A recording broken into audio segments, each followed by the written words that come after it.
Hi, we are here with Nick from Occupy Abilene. And Nick, when did you become a member of the Occupy movement?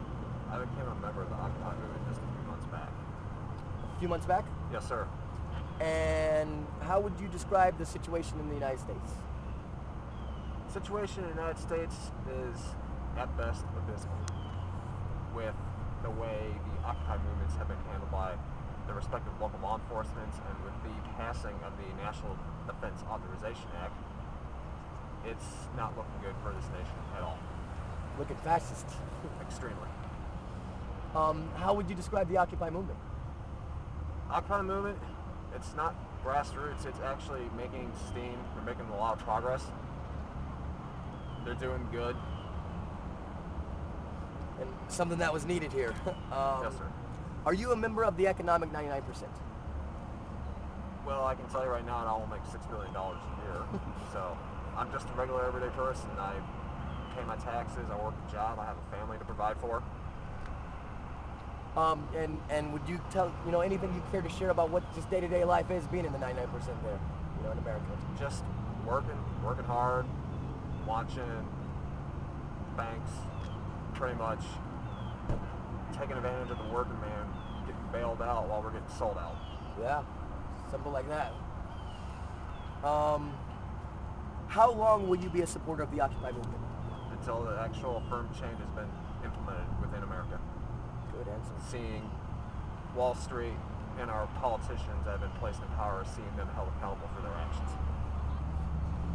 And do you have, any experience, whether it was something that happened to you or something you saw on TV, something to do with the Occupy movement that's a special one to you that you'd like to share, maybe your favorite? Well, I've also known, I'm a prior military veteran. You're a veteran? Yes, sir.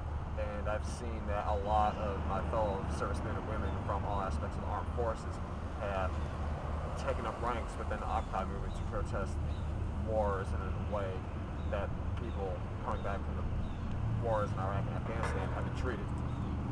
I've heard some alarming statistics about not counting Vietnam vets, but just counting the Iraq and Afghanistan ones. Something like 40% of them may be homeless. Yes, sir. The majority of the veterans coming back from Iraq and Afghanistan, the majority of those are National Guard veterans. National Guard. They weren't expecting to go to war anyways when they signed up, probably. Well, it's always in the back of their mind, but majority of those members, they work jobs, and when they go over there for their year-long deployments, they're relying on those to put a roof over the heads of their families and food on the table. And then when they come back, some of them have quit their jobs, or some of them don't have jobs to come back to through no fault of their own. Through supporting their government, their country. Exactly.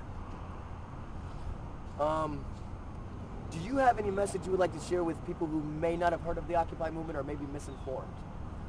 The Occupy movement is not what the mass media wants you to believe. We are not bums. We are not hippies. We are everyday people trying to make a living just like everyone else. We're not out to portray communism or overthrow the government by any means, shape, or form. And do you have a message you'd like to share with your fellow Occupy movement members across Texas and the world? Keep your heads held up high. You're doing the right thing. Keep educated, keep others educated, and start talking to people with the National Defense Authorization Act. It's some pretty scary stuff. Yeah, for sure. Everybody should know about that right now. Occupy or not, they should know. Hey, Nick from Occupy Abilene. Thank you very much. Thank you.